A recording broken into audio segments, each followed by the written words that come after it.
the internationally acclaimed On Stage with Winford Williams. At a new time, Saturdays at 8 p.m. on CVMTV. So much more than entertainment.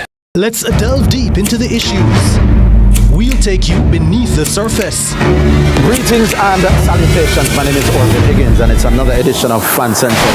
Talking to the people at the heart of the top sporting stories. Hear from your favorite sportsmen and women and the administrators who work tirelessly to make it all happen. It's live sports talk. I've written an entire article. Yeah. Looking at all the major issues every Tuesday at 9 p.m. It's Fan Central.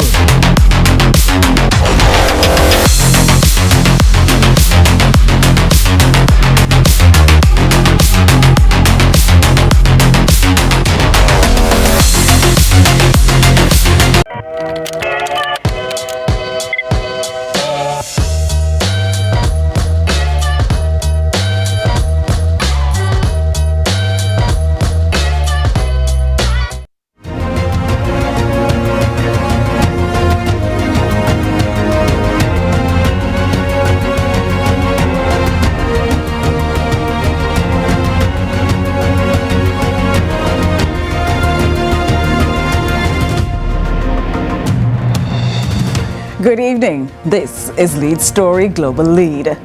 Tonight we examine how global power is being reorganized and why small states are feeling the pressure. First, from Cuba's energy stranglehold and migration fallout to the Caribbean being asked to absorb displacement created elsewhere, to a United Nations warning that it may not be able to function. This is about systems, not ideology. This is Global Lead.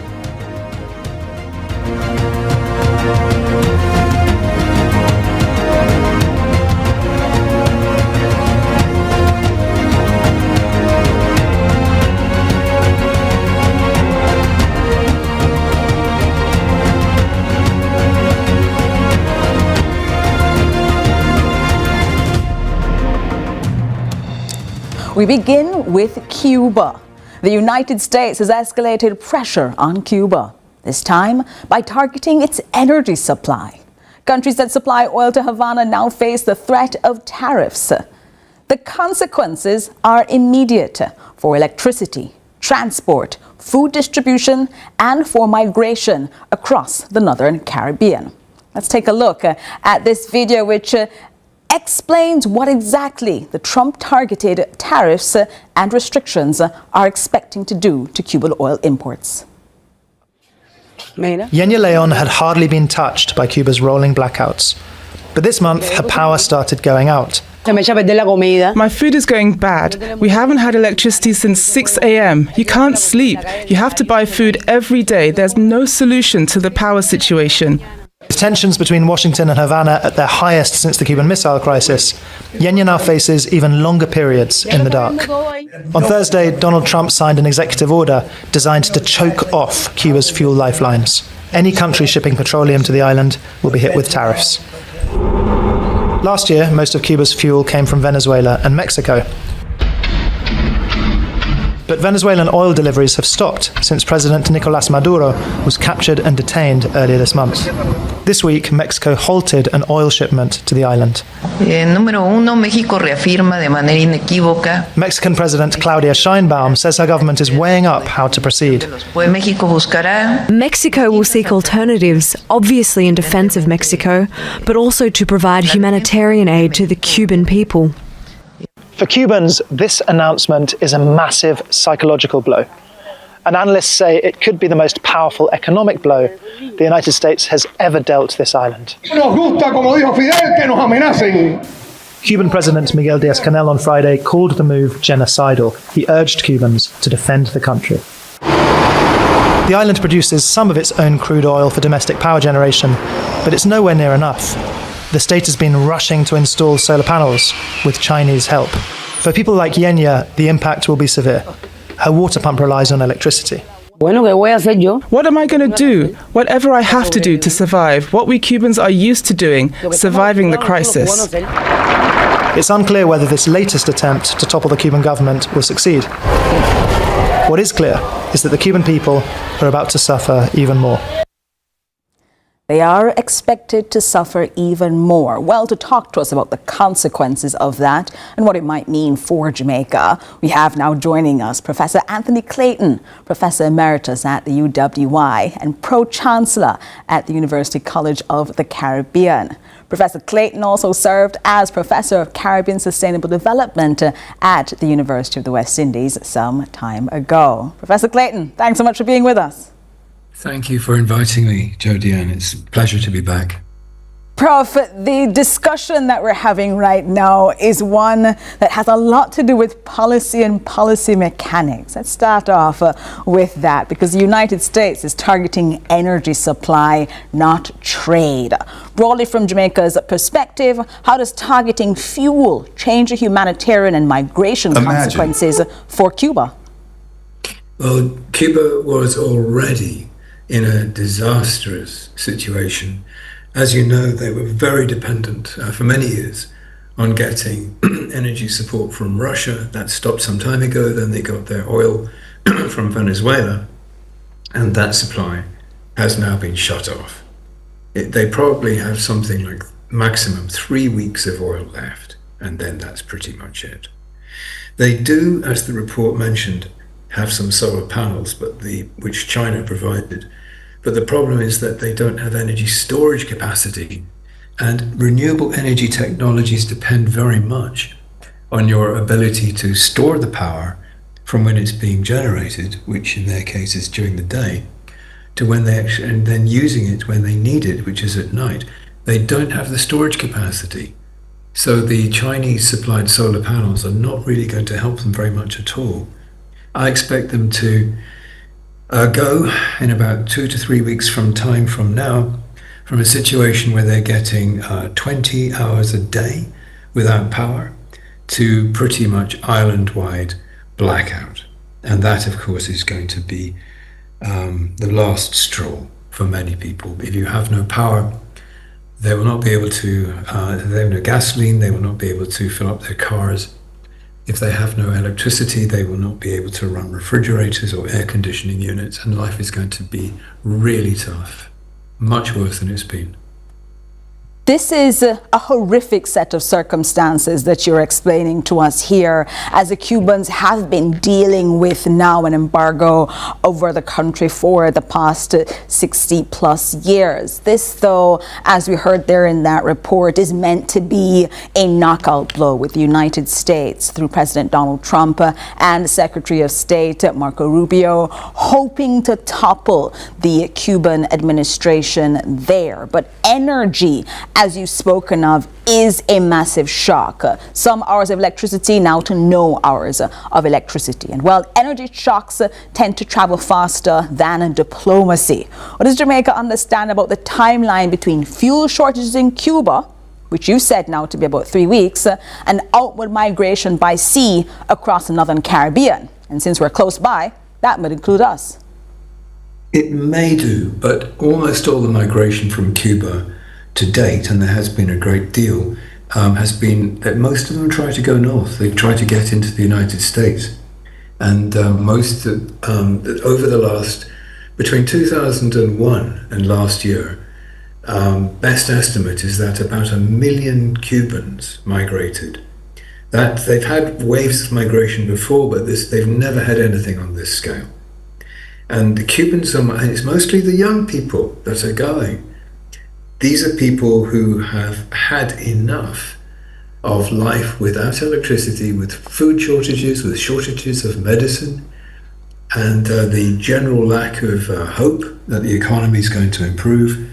And of course, they can't change their government, which means that they can't actually vote for a change in policy. And they have been voting with their feet instead. They've been leaving the country. Cuba's population at the peak was over 11 million. They're down to about 8 million now. And if the current projections are right, by the time we get to another several decades, they could be down to 6 million, and on some projections, even 4 million. And these are just people who are migrating, the young people who are migrating because of just lack of hope, lack of opportunity. However, I think the recent change in US policy is going to bring this to a crisis even sooner. How this will play out, I don't know. Nobody does. Many Cubans will undoubtedly try to leave, and it could become very much more chaotic than it has been. We also have to remember, Jodi-Ann, that in addition to Cubans leaving, there's an awful lot of Haitians. We don't know how many. Yes. But a lot of Haitians took refuge in Cuba, and they may also be forced to remigrate out of Cuba as the situation there continues to deteriorate and as the state systems start to collapse. This is then, it seems, multiple crises all at once, because we're also talking about Cubans moving to the United States, preferring to go further north than coming to Jamaica. But this is at the same time where U.S. foreign policy has made it very clear that they don't want more migrants into the country. And Haitians who are currently living in the United States on a temporary protected status got a reprieve last night, as that was a status meant to end today. This means then that Cubans and Haitians, two of the largest populations in the Caribbean, are now displaced. Now, in particular for Cuba, as we watch this situation, that's not a distant crisis for Jamaica. We have long-standing medical, educational, and diplomatic ties with the island. We watched them have rolling blackouts last year, and we have been on our feet constantly inside the United Nations saying that we would like the embargo over the island to end. Have you been aware of any government-conducted risk assessments on how sanctions escalations could affect these relationships between Jamaica and Cuba? I think it's all happening too quickly, but Jodi-Ann, we do know that there's 2 US warships to the north of Cuba which may have been stationed there to prevent mass migration.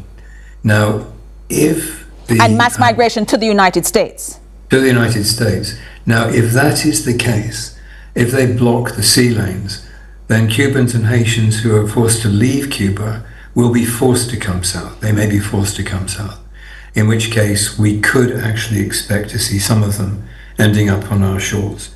I'm not aware that the government has done any risk assessment of this, but of course, nobody predicted what happened in Venezuela. And it's very hard to predict, given the nature of decision-making in the Trump administration, exactly how this is going to play out now in Cuba. I think it's not difficult for some people, given that Marco Rubio has made it very clear as a Cuban American that he believes that the administration in Cuba must go, that the sanctions over 60 plus years in the United States have been things that the U.S. has said they've maintained to topple the administration, but they have still carried on. And now with the government overthrow in Venezuela and the kidnapping of President Nicolas Maduro and his wife, Marco Rubio, Secretary of State in the President Trump administration, has said, Cuba, you're next. If they're next then, and you're saying they're being pushed further south, that is to Jamaica, does Jamaica currently have any contingency plans for any secondary or transit migration flows? Because if they're not going to be able to go north, it looked like they might be coming here as instability in Cuba worsens. And you've given us a time frame, 3 weeks. I think it's a genuine risk. It's a genuine possibility. And if you look at the way that we have handled the relatively small number of Haitian migrants who've ended up trying to come to Jamaica, it doesn't exactly fill you with optimism. It doesn't suggest that we will do much better at handling potentially greater numbers now coming from Cuba, which, as we were saying earlier, may include some of the Haitian refugees who went to Cuba looking for safe haven. It's going to be very important then for Jamaicans to keep their eyes on this. Safe haven is going to be important. We have treated with Cuban migrants coming to Jamaica a little differently than we have treated those who are Haitian and of Haitian descent. But it's not only Jamaica, but the rest of CARICOM that will have to be looking at these movements.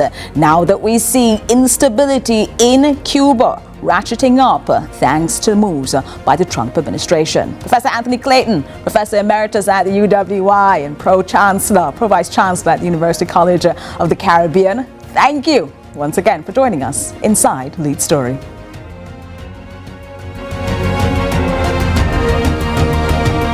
break and come back to you, because it's not just Cuba that's going to be dealing with the fallout. It's also other Caribbean countries being pressured by the United States. And even part of that is blocking their relationship with Cuba. We'll talk about that next here inside Lead Story Plan.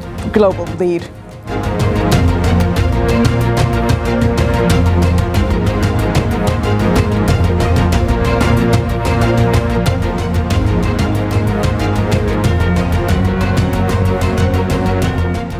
Delve deep into the issues.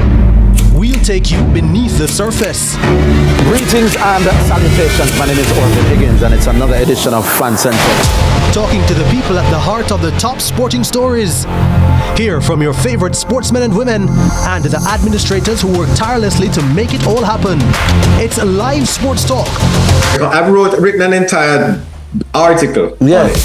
Looking at all the major issues every Tuesday at 9 p.m. It's Fan Central.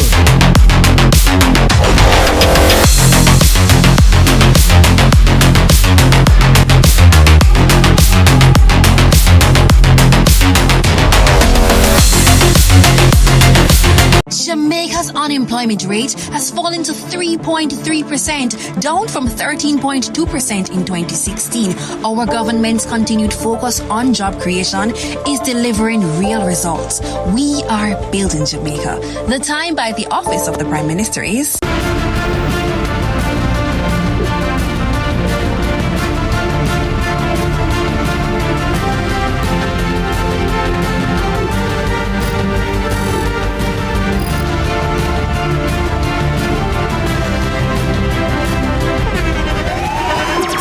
The internationally acclaimed On Stage with Winfred Williams. At a new time, Saturdays at 8 p.m. on CVMTV. So much more than entertainment.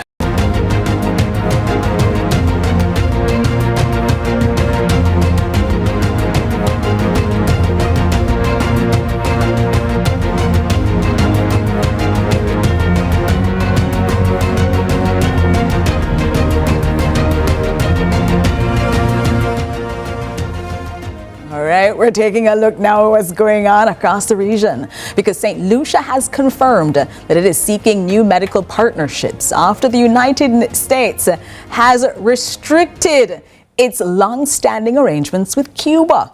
This is part of a much larger policy convergence. And we'll take a look here at what is happening as St. Lucia now not only has agreed to take in third country nationals for the United States, along with St. Kitts and other Caribbean countries, but now it's getting more pressure. Cut off your relationships with a country that, as we just heard from Professor Clayton, is on the verge of collapse. Prime Minister Philippe J.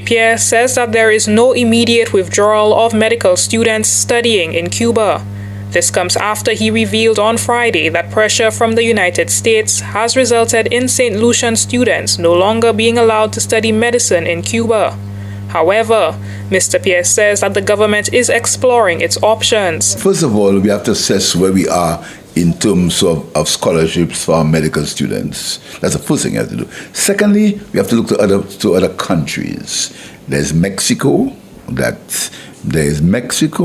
are countries in Africa, and that is why it was so short-sighted when a few people were so vehemently against us with the visit of the Nigerian president. You understand? The same people who are crying now, who are hypocritically pretending as if they care. When St. Lucia looked for other sources of support for Nigeria, they were the same people who were condemning and was spreading all kind of propaganda, etc. Right now, there are certain countries in the region who are now have nurses from Ghana. Despite the U.S.'s stance on the Cuban Medical Brigade working in the region, Mr. Pierce says that St. Lucia still accepts Cuban medical professionals. However, he says the government will be approaching other countries such as Nigeria, Ghana, Mexico, and Brazil to see how they can support the nation if St. Lucia has no choice but to stop due to pressures from the U.S. Mr. Pierre asserted that St. Lucia cannot fight U.S. policy, but can only work with and around it. Basically, the whole issue of the Cuban embargo, which is something which, as you know, last week, President Trump declared Cuba a threat to American security. So we just been proactive. We are just being proactive. We are friends with the American government. They are friends. We have excellent relationships with them. We have to protect our students. We have to protect our health services. It will be a tremendous loss to us if Cuban doctors can no longer come to St. Lucia. It will be a tremendous loss to our medical services. So we have to be proactive. So to help us understand what exactly is going on in St. Lucia and the pressures other countries nearby, including St. Kitts and Nevis, are facing, we're now joined by Andre Huey, President of the Media Association of St. Kitts and Nevis and Director for SKN on Newsline in St. Kitts. Hi, and welcome inside Lead Story. Yes, thank you. Thank you very much for having me.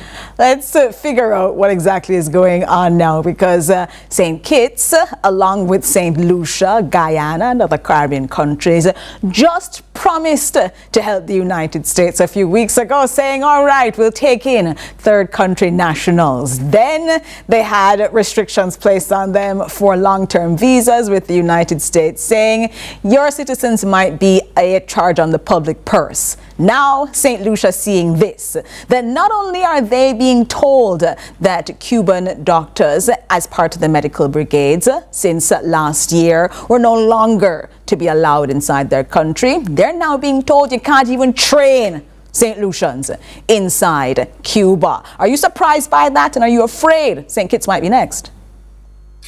Well, it is kind of shocking. We're not totally surprised, to be quite honest, because since the Donald Trump administration took office, they have been very bullish towards the Caribbean countries and their relationships with Cuba. So anything that would sort of disrupt that relationship is on the cards. And so while it is a bit, shocking, it's not quite surprising that that has happened. And yes, St. Kitts and Nevis might be in the crosshairs of that. We haven't heard anything yet from the ambassador here from Cuba regarding that. Neither the government, they have been silent where that is concerned, but I'm sure in the coming days we'll probably hear something along those lines, or whether or not they will issue a statement. There are quite a few students from St. Kitts and Nevis that are studying in Cuba on scholarships. St. Kitts and Nevis is one of the countries in the region that has a very good relationship with Cuba and has been sending students in droves over the years to Cuba for training. So it would be a huge loss if that were the case here for St. Kitts and Nevis. St. Kitts is going to have a huge loss. You're seeing there Philip J. Pierre, Prime Minister of St. Lucia, indicate you have to now broaden the scope. Who else can help us out? Who else can assist? Is, as far as you are aware, St. Kitts and Nevis doing the same? Well, it's too early to say, but there are options. St. Kitts and Nevis is one of the countries in the Caribbean that has a very good relationship, diplomatic ties with Taiwan. And Taiwan has been a very trusted partner and a partner in development for the country over the years. Now, as we speak, there is a process ongoing for scholarship offerings for students who want to go to Taiwan to study. So there are other options that St. Kitts and Nevis can pursue. However, because of the tight and close-knit relationship the country has with Cuba and the number of Cuban-trained doctors, not just doctors, but in fact, last year I did an interview with the previous ambassador. He has since been recalled, but he explained to me essentially that it is not just doctors and medical professionals that study in Cuba. There are people from different professions as well that study there. There are a number of people who work at the Public Works Department here that would have studied in Cuba. Different professional areas would have gotten the opportunity to study in Cuba.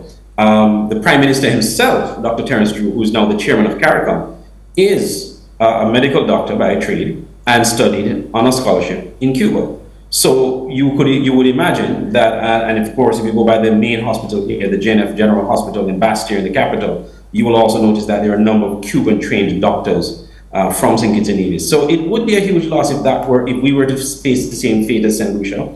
However, there are other options that the country can look at pursuing, just as how St. Lucia is now looking at other options. All right. I'm glad you mentioned your Prime Minister, because Dr. Drew has been in the news as well, this time along with St. Lucia, Guyana and other Caribbean countries now for the memoranda of understanding between the countries and the United States. He sits now as president of CARICOM until June 30, and that was an office that was just previously held by Jamaica's Prime Minister Dr. Andrew Holness.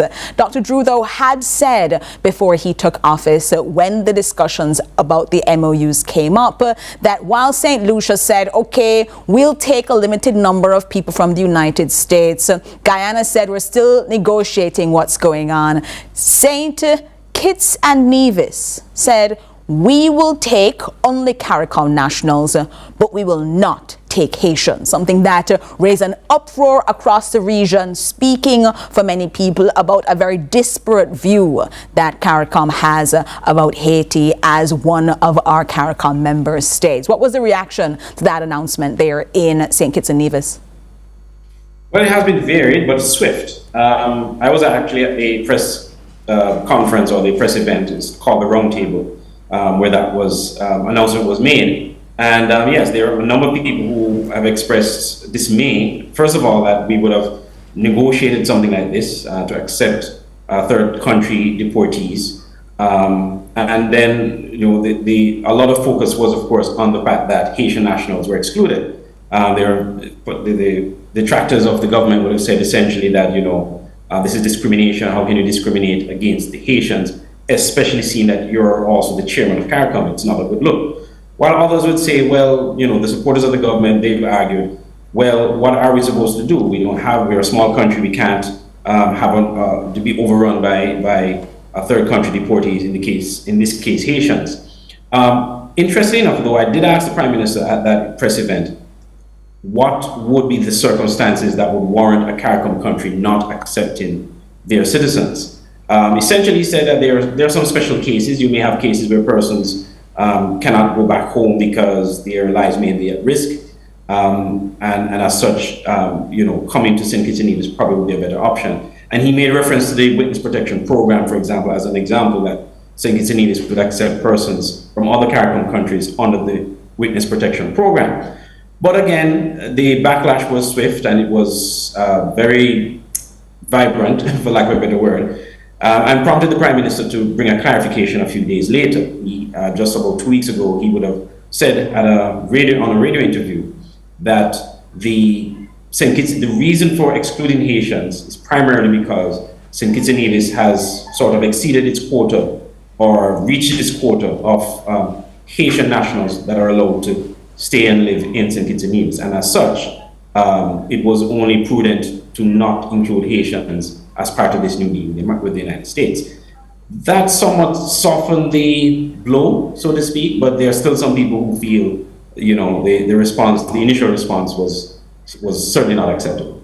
We're watching a situation now where the United States seems to be cutting off all the links that Venezuela can have in the Caribbean, cutting off all the links that Cuba can have in the Caribbean. And you spoke of Taiwan a moment ago. That is also a contested area between the United States and China. As you are from a small country as I am, and we're watching all of these movements, how are persons from St. Kitts and Nevis now viewing all of these movements before we go?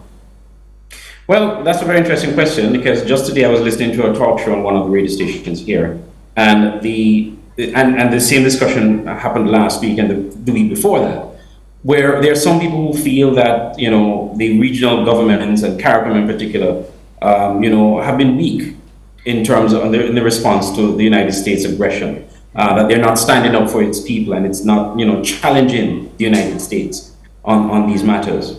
But there are some who will argue, and the opposition leader here has said that much at a press conference last week, that it's one thing to say we should be aggressive or stern towards the United States and stand up to the US, but at what cost? And there are some like him who believe that if we were to stand up to America and refuse some of the overtures or some of the requests from the United States, that the backlash is one that no country in the Caribbean can sustain. Andre Huey, that is going to be something we have to pull you back inside Lead Story to discuss, because that is the crux of the matter. We're small developing countries in the middle of what looks like a global maelstrom. Andre Huey, President of the Media Association of St. Kitts and Nevis and Director for SKN Newsline in St. Kitts. We're completely out of time, but thank you so much for giving us that perspective, and we'll pull you back inside the show to give us more. Thanks for joining us. Thank you for having me. Our pleasure. Now we're going to take a break and come back to you, because big news. All of this needs to have a platform to discuss it. The United Nations used to be that place, but we are now learning that it's running out of money. So we'll have that conversation about what that means next inside Lead Story.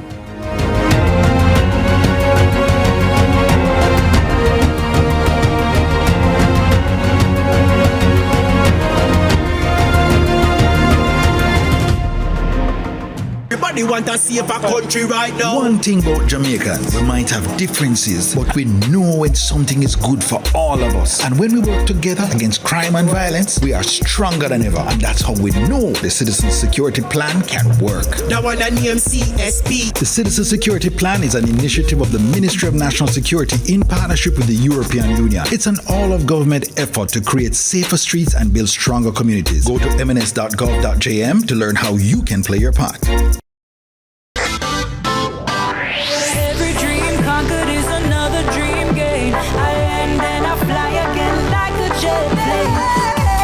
Jamaica, make we do the right thing. Make we live good today for a better tomorrow. Talk it out, don't fight it out. The time by the Ministry of National Security is 6:30.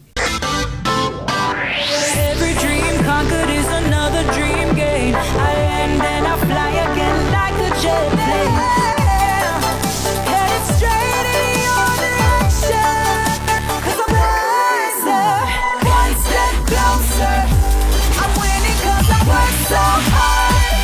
And the music hits I play, and the people them I say we are my show tonight. Oh, what a feeling! Don't stop dreaming. Keep on believing in the power of the feeling. Whatever you want, take a chance. Song in your heart, step in your dance. You got the spark, don't be the dark. Shine your lights on.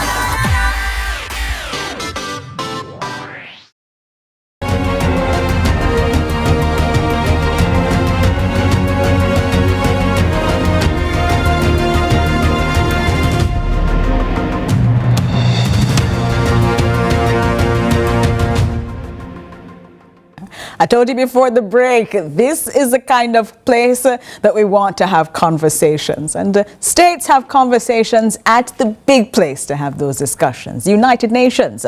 But the United Nations has told us something. It's facing imminent financial crisis, with a deficit so severe it could disrupt core operations. Let's take a look.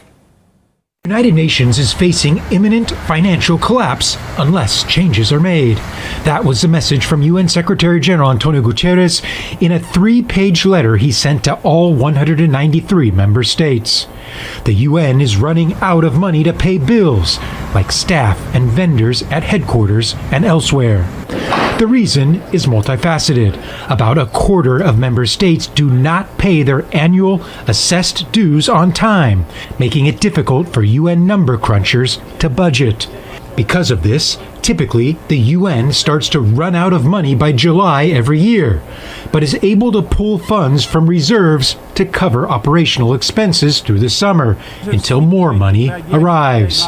This year, there are no reserves to draw from. And in the letter, he said, he warned that if there weren't changes, that there could be a financial collapse of the organization.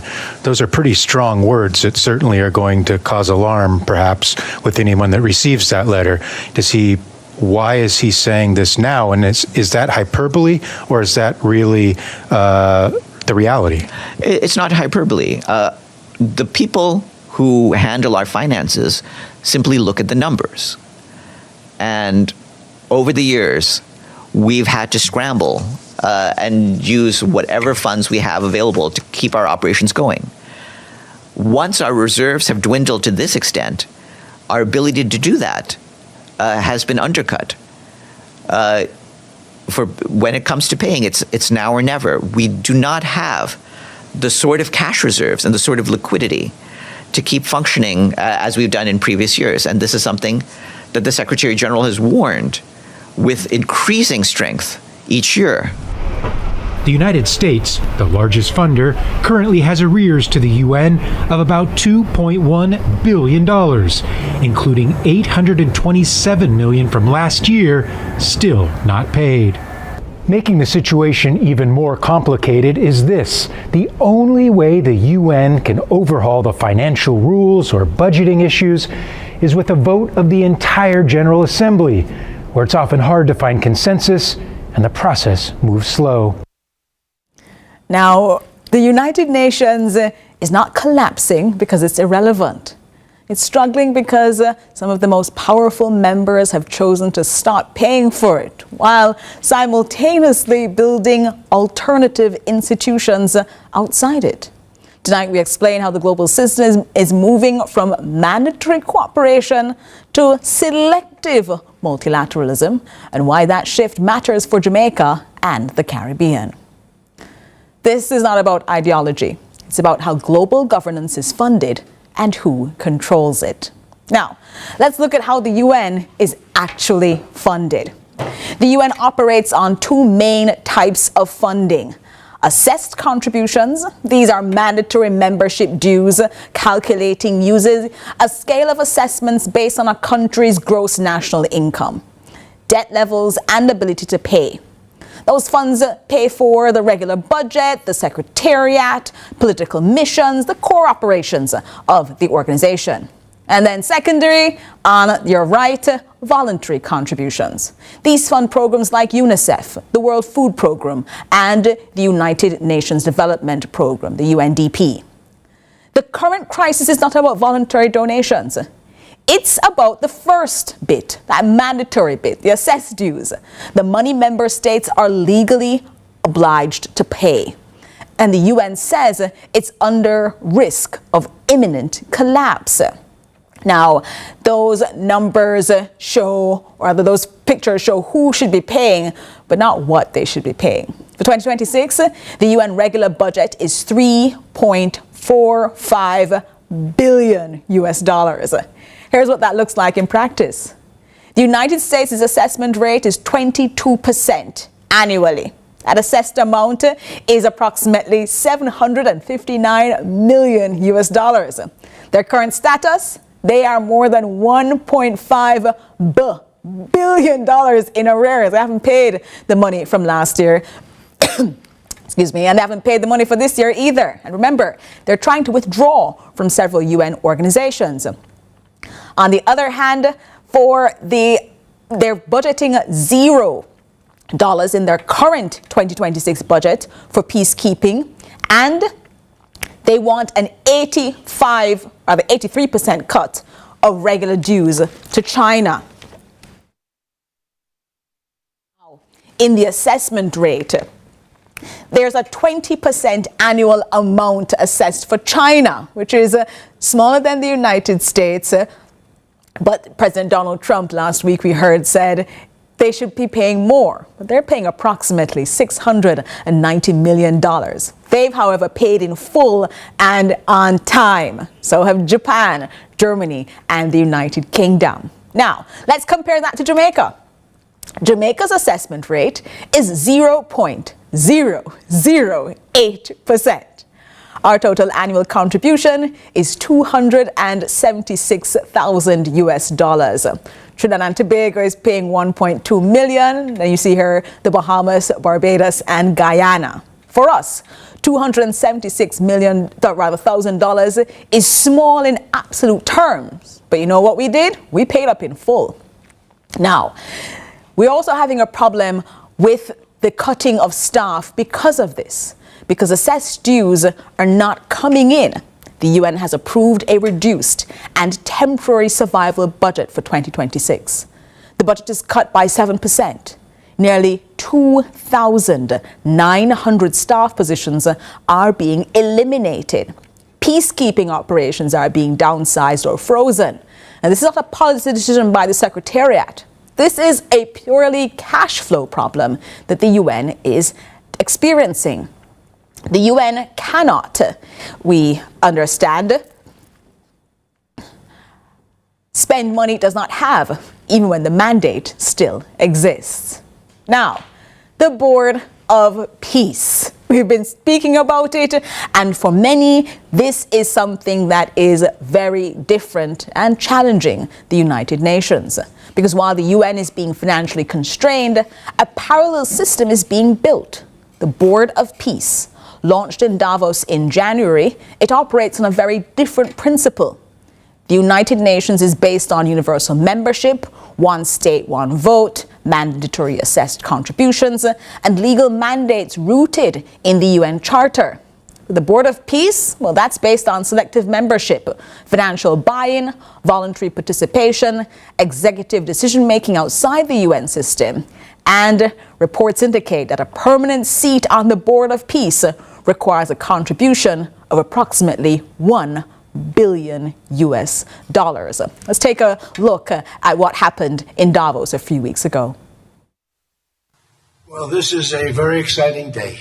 U.S. President Donald Trump launched his Board of Peace from the World Economic Forum in Davos, Switzerland. The organization was initially designed to cement Gaza's rocky ceasefire and was endorsed by a United Nations Security Council resolution as part of Trump's Gaza peace plan. Trump, who will chair the board, says he thinks it will eventually tackle conflicts worldwide. Board members also include U.S. Gaza negotiators Jared Kushner and Steve Witkoff, and former British Prime Minister Tony Blair. Leaders from around the world have signed up to participate. Those joining include Turkey and Saudi Arabia, while traditional Western U.S. allies have been more cautious. Trump said permanent members must help fund the board with a $1 billion payment. France said it will not join the Board of Peace for now because its charter does not correspond with the UN resolution to resolve the war in Gaza, and some of the charter's elements were contrary to the UN charter. Well, this is... So you're watching there something that has come onto the scene. The U.S. hasn't paid its assessed contributions to the UN, but is busy going around creating new systems. What you're seeing with the Board of Peace, however, is not a rule-based system. It's a transactional one. Now, what does this mean for small states? This is where Jamaica and the Caribbean come in. Small states pay into the UN, not because it's perfect, but because it is the only global system where power is constrained by law. In the UN, Jamaica has a vote. CARICOM states can form blocs. Legal norms apply to large and small states. And the pay-to-play system, where influence corresponds to contribution, access depends on affordability, and legal protection is weaker, well, we aren't part of that. Jamaica pays its $276,000 a year to maintain that legal space inside the UN. The United States owes more than $1.5 billion, but it's choosing to fund an entirely different system. Now, why does this matter to you? Well, when the UN is underfunded, the effects are not abstract. In Haiti, security and political stabilization missions depend on peacekeeping funds. We don't have that. On climate adaptation and loss and damage, mechanisms slow or stop. We're watching that already. And on health, technical cooperation and early warning systems weaken. Now, the Board of Peace may move faster, but speed is not the same as legitimacy. The UN may be under strain, but it remains the only global institution where small states are not priced out of participation. The question for Jamaica is not which system is more powerful, it is which system still makes room for us. Now, that was us taking you through what's going on there at the United Nations as they have indicated to the world that they are running out of money.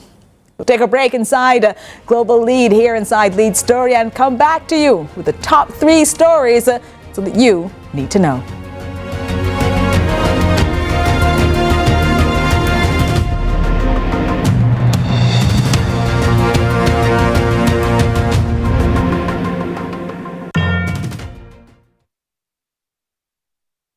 In need of a loan? AIM Financial is the place to go. We have loans from $20,000 to $3.3 million. Get a loan to pay school or college tuition, medical expenses, bills, fix up your house, buy furniture and appliances, repair or buy a car. And when you're done, take a vacation loan. AIM has a loan for any purpose. Call AIM today. You won't find a better deal elsewhere. Guaranteed.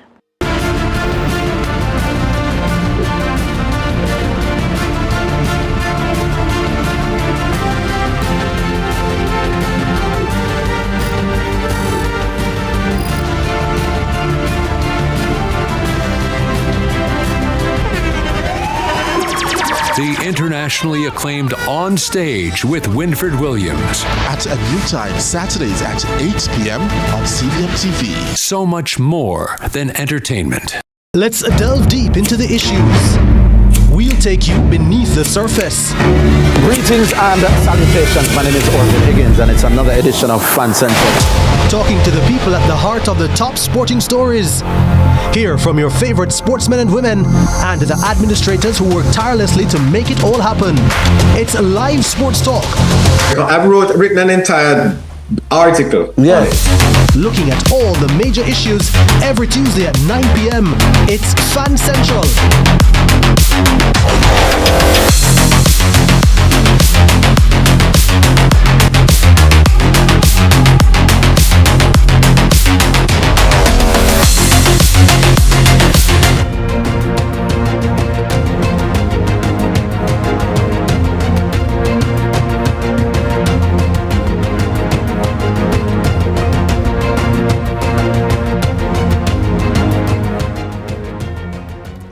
We start off our top 3 global stories for you by stopping first in Trinidad and Tobago.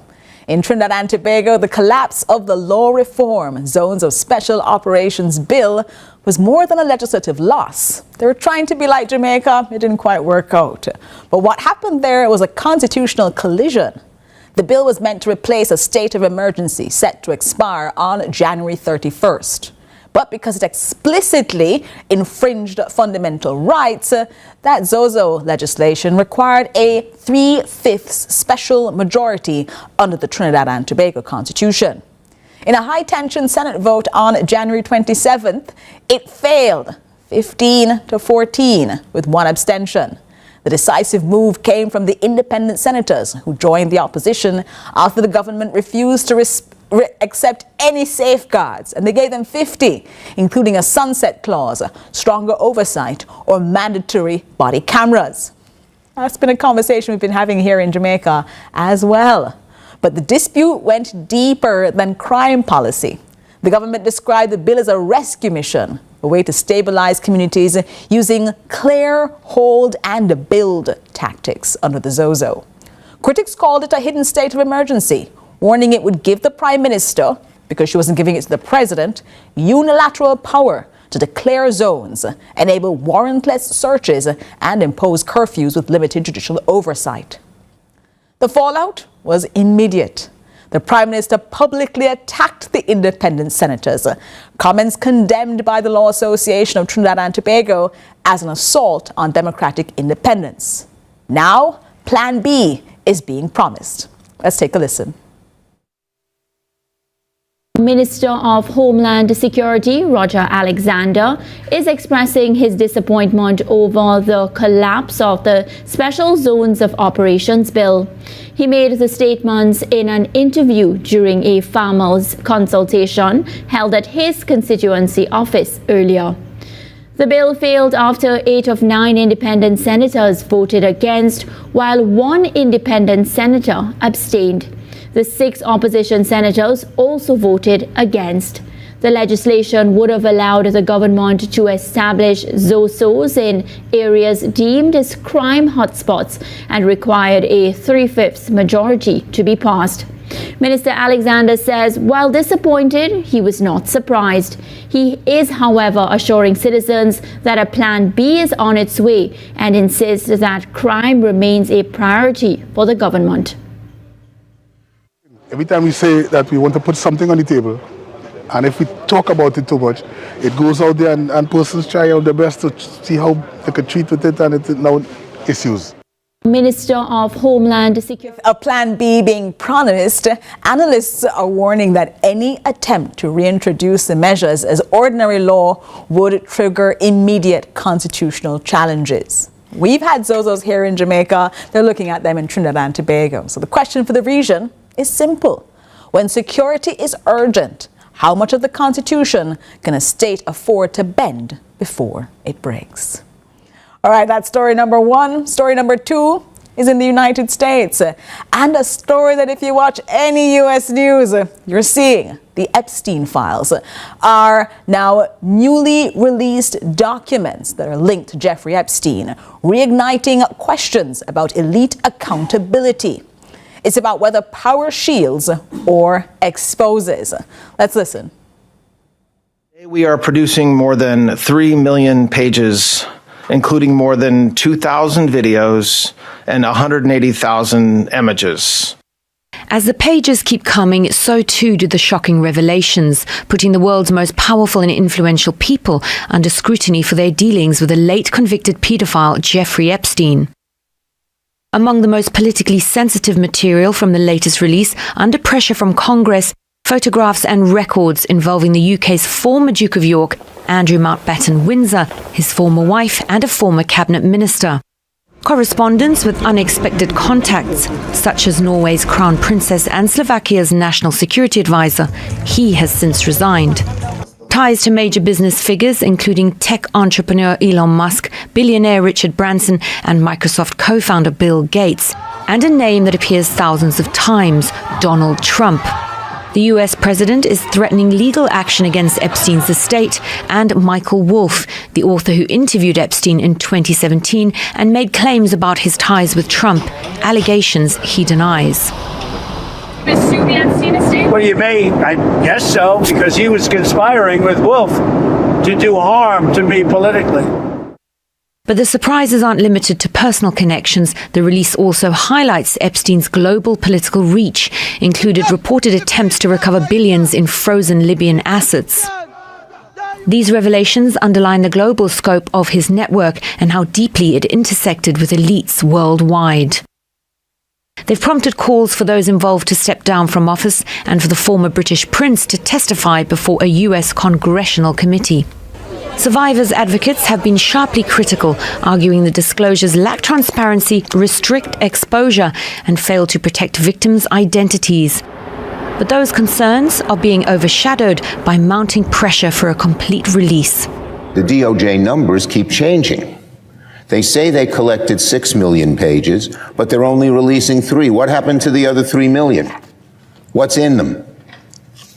And finally, has every document that mentions the word Trump been released? Yes or no?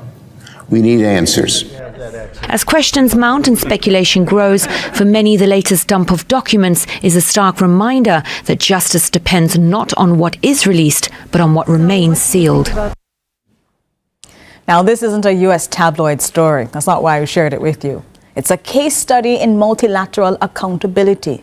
Because when justice systems in major powers appear to cherry-pick transparency, only half the documents that they have, for example, being released, it undermines a global rule of law. For the Caribbean, which often faces international pressure to meet transparency standards, the Epstein case serves as a jarring example of how the world's most powerful institutions manage their own secrets. That question resonates far beyond the United States. All right. Final story for today, Spain, with Spanish Prime Minister Pedro Sanchez declaring the digital world a failed state and announcing a total ban on social media access for anyone under 16.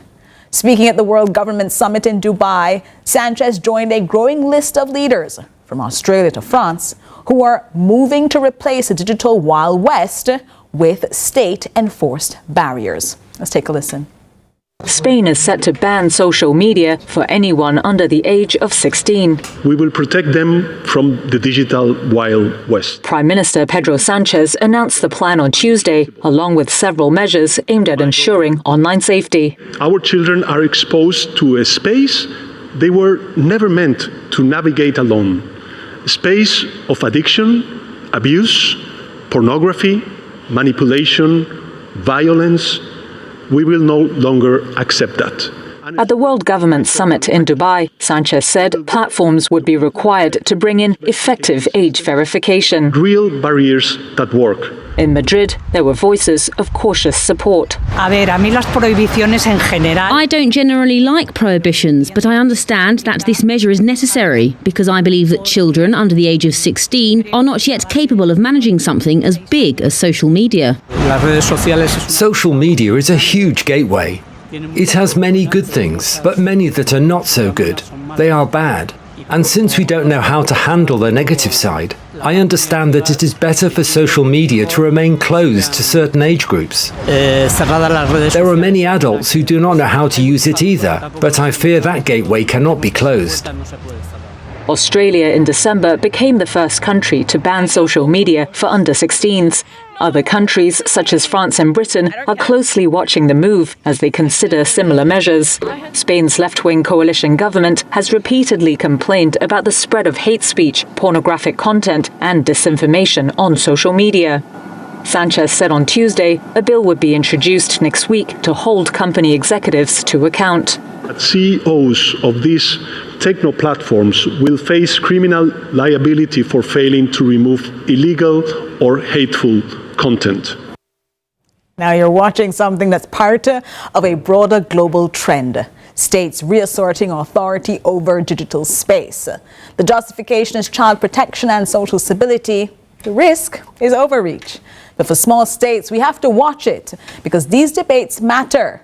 Digital regulation is increasingly being set by precedent and not by treaty. Now, tonight's through line is clear. Power is shifting from rules to resources, from universal systems to collective coalitions.